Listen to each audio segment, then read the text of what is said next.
Sleep apnoea అంటే ఏంటి? Sleep apnoea అని అంటే మధ్యలో ఊపిరి ఆగిపోవటం. ఎప్నియా అంటే నో బ్రీతింగ్. ఓకే.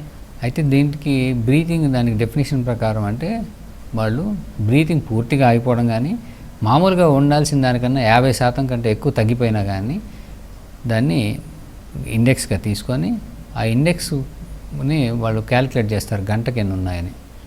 ఆ గంటకి క్యాలిక్యులేట్ చేసి ఒక ఫిగర్ తీసుకొస్తారు. సో ఏప్నియా అంటే గాలి పూర్తిగా ఆగిపోతే, ఊపిరి ఆగిపోతే నిద్రలో దాన్ని ఏప్నియా అంటారు. సో స్లీప్ ఏప్నియా అంటే నిద్రలో ఊపిరి ఆగిపోవడం. సో ఈ ఊపిరి ఆగిపోవడం అనేది ఈ గొంతు దగ్గర అడ్డం పడడం వలన అవుతుంది. ఈ కండరాలు ఇప్పటిదాకా చెప్పుకున్న దాన్ని, లేదా రెండు బ్రెయిన్లోనే ఫాల్ట్ ఉంటుంది. రెస్పిరేటరీ సెంట్రల్ ఏప్నియా అంటారు. సెంట్రల్ ఏప్నియా అంటే ఆండైన్స్ కర్స్ అని ఒక బైబిల్ స్టోరీ ఉంటుంది. వాడు నిద్రపోతే చచ్చిపోతాడు. సో ఇలా నిద్రపోతే ఊపిరి ఆగిపోద్ది వీళ్ళకి, అండ్ బ్రెయిన్ పనిచేయడం ఆగేస్తుంది, ఊపిరి సెంటర్ ఆగిపోతుంది. సో దీన్ని సెంట్రల్ ఏప్నియా అంటారు.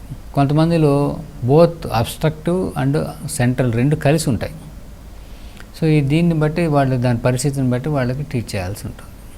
ఒకవేళ సెంట్రల్ స్లీప్ ఏప్నియా కనుక ఉంటే, ఓన్లీ అదే ఉంటే, వాళ్ళు నిద్రలోకి అంటూ వెళ్తే ఊపిరి ఆగిపోద్ది.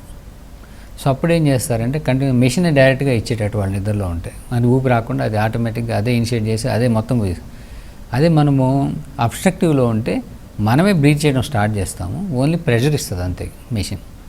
అదే ఆ సెంట్రల్ ఏప్నియా అయితే మొత్తం బ్రీత్ అంతా అదే ఇచ్చుకుంటుంది డ్యూరింగ్ స్లీప్. సో వాళ్ళు హ్యాపీగా నిద్రపోతారు, ప్రాణానికి ప్రమాదం ఉండదు.